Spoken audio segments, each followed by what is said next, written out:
Hey everyone, Mr. Sujano here. In this video we're talking about PlayStation 2, PlayStation 4, 3DS and more. Let's get started. Alright, we'll kick things off talking about PlayStation 2 emulation on Windows, Linux, Mac, Android and iOS with Play. And it looks like Play is about to get a whole lot better. So the main developer of Play just posted a brand new YouTube video, and I'll leave a link to it in the description below, showcasing the difference between the old version of Play and this new development version they've been working on for the last couple of months. As you can see in the video, in some cases they're getting close to double the frames per second, which is amazing. We've talked about this before, but one of the best parts about Play is that it's got its own BIOS file. It doesn't require you to provide one. Play is free, it's open source. I'll drop a link to the GitHub in the description below if you wanted to check out this development build. It hasn't been officially released just yet. And if you're curious about game compatibility, I'll drop a link to the Play website in the description below as well. Feel free to check it out. And speaking about game compatibility, next up we're talking about PlayStation 4 emulation on PC with FP PS4. And if you like Celeste, I've got some great news for you. I will drop a link to the game compatibility tracker in the description below, and it is something I highly recommend checking out if you're looking at emulating PS4 games.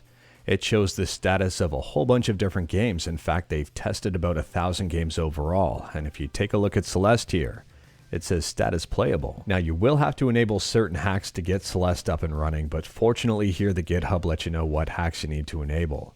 There are 4 overall, and it's pretty simple and straightforward. If you are using Temmie's launcher, the hack should be available right on the right hand side as soon as you try to boot the game. But moving on, and we're talking about 3DS emulation on Android with Citra, and there was a message that was shared with me the other day that was a little concerning. So Julian here left a comment on my video and says, "Hello Mr. Sujano, I just wanted to let you know that the Google Play Store is going to start hiding apps that don't have a target API equal or above 30 after January 31st of 2023.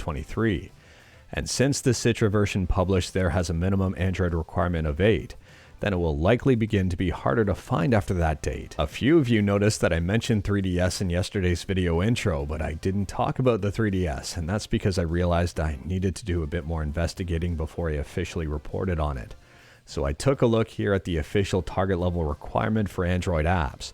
And sure enough, they say an API of 30, which is actually Android 11, not Android 10. Now, you may or may not care about this, but I did reach out to the Citra team just to clarify a few things. I mean, their app hasn't been updated in, well, close to 2 years. Yes, it's currently targeting the wrong API, which means yes, it's currently at risk of either being made harder to find or being taken off the Google Play Store altogether. I'm not quite sure of the overall repercussions here, but I do know that they're not great. However, they do have a special exception here to make these changes by May 1st of this year, which means we're going to be getting a new version of Citra on the Google Play Store sometime between now and May. On a side note, if you are currently using the Google Play Store version of Citra, I recommend heading to citra-emu.org, clicking on Download, clicking on Manual Download, and then picking up the latest Android version from either the Nightly or Canary build. The latest Nightly build was released just 11 minutes ago, which is far newer than 2 years ago. Next up, we're talking about GameCube and Wii emulation with Dolphin, and Dolphin previously had an unofficial Discord, and now it's official.